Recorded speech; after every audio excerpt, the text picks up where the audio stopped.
What, then, is Land's philosophy about? In a nutshell, Deleuze and Guattari's machinic desire remorselessly stripped of all Bergsonian vitalism and made backwards compatible with Freud's death drive and Schopenhauer's will.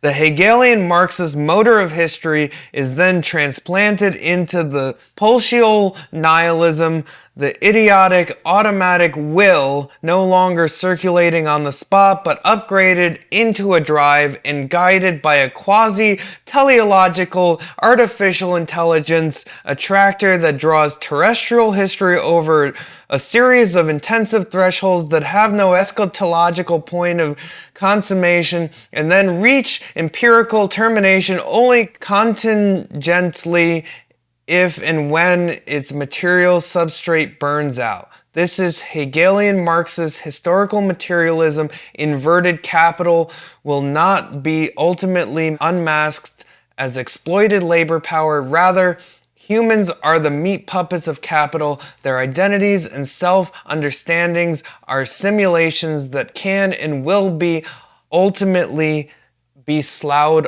off. What the fuck does that mean?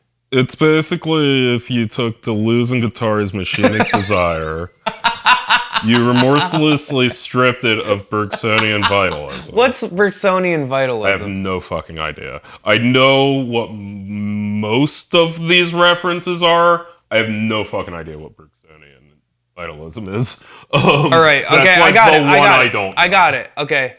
A general definition would be that vitalism refers to the idea of an opposition between inert matter and life that emphasizes the properties specific to the living.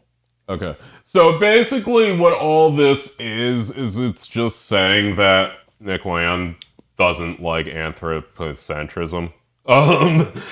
In many ways, like that's about 75% of what this paragraph is just saying. Yeah, he's saying that the machines will win. Right. Nick Land watches Terminator and roots for the Terminator. You know, I don't know where speculative realism ends and Nick Land begins, or right acceleration ends and speculative realism begins. Or object-oriented ontology. Yeah, I don't know the distinguishing nuances of those things, but essentially, it's all dancing around this idea that philosophy has had an unspoken bias towards presuming that humans are making philosophy.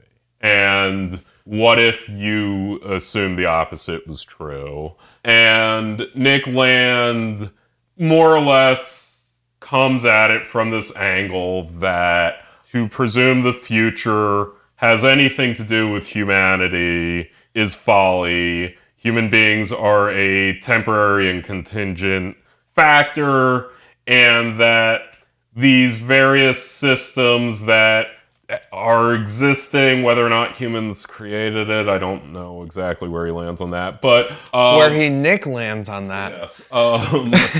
But yeah, the systems of capitalism will continue to grow, will continue to accelerate, and even the thought that, you know, you're going to challenge this by saying it's bad for humanity presumes on some level that there's a default where things ought to be good for humanity, and that's what you're wrong for assuming. I think that's a gist of what this paragraph is kind of saying in many ways. Okay, Deleuze and Guattari's machinic desire. Okay, so that's like humans are machines and machines are like humans, so we have a blending between the two. Yeah, and we have like drives and shit. And we have drives and they have drives, are stripped of all Bergsonian vitalism, so the difference between human and animal is kind of blended, or it's the difference taken away. Between animal and rock is taken away. I mean, the difference between right, like Nick Land does not assume life will and made backwards compatible with Freud's death drive and Schopenhauer's will. Sure.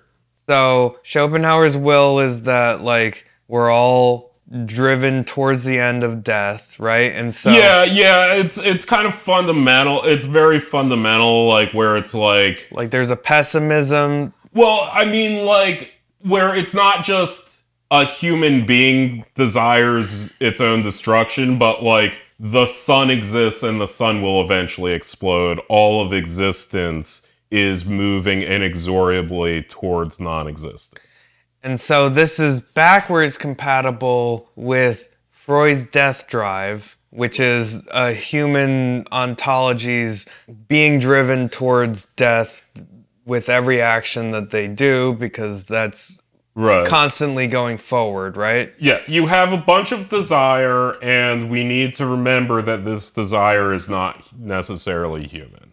I think is where we're at so far in this journey of ours through this paragraph. The Hegelian Marxist motor of history is then transplanted into this wholesale nihilism.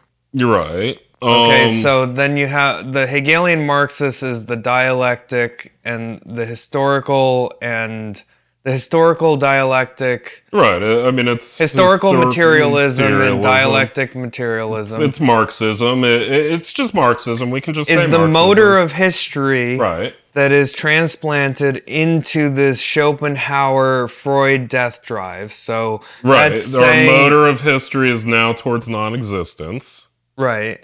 The idiotic autonomic will.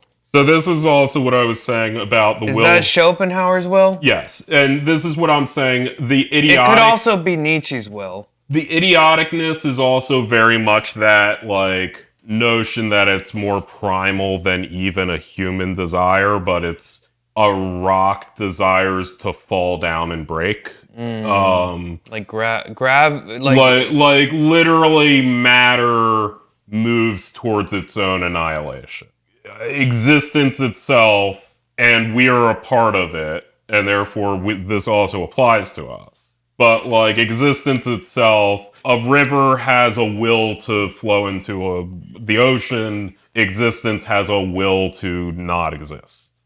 So idiotic, autonomic will, no longer circulating on the spot, but upgraded into a drive, which is the death drive, right? Yeah. And guided by a quasi-teleological artificial intelligence attractor. So this gets into Nick Land's notion. It's often like memed out where like capitalism is sentient, but he doesn't actually think that. But this notional idea, Nick Land, among other things, and he has reasons for it if you ask him, identifies AI and capitalism as the same thing, and he'll often use the words interchangeably. Yeah, so he identifies capitalism, AI, almost as if it is a thing that is driven on its own without human input, which is kind of what is the motoric mover of history in the same way that the Hegelian dialectic was for Marx, that desires continual deterritorialization.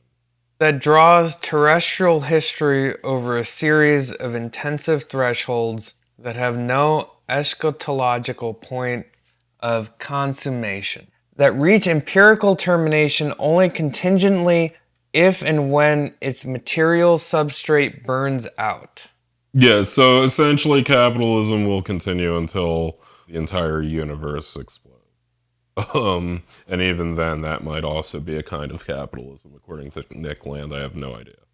This is Hegelian Marxist historical materialism inverted. Capital will not be ultimately unmasked as exploited labor power. Rather, humans are the meat puppets of capital. Their identities and self-understandings are simulations that can and will be ultimately be sloughed off. So basically, you don't have any autonomy, right? I think it's deeper than that. Like, humanity is not the subject of philosophy. Humanity is not the subject of history. It's not about humanity. Capitalism exists extrinsically from humanity, and when it's done with us, it will move on. I think really fundamentally, like, what this is kind of going for.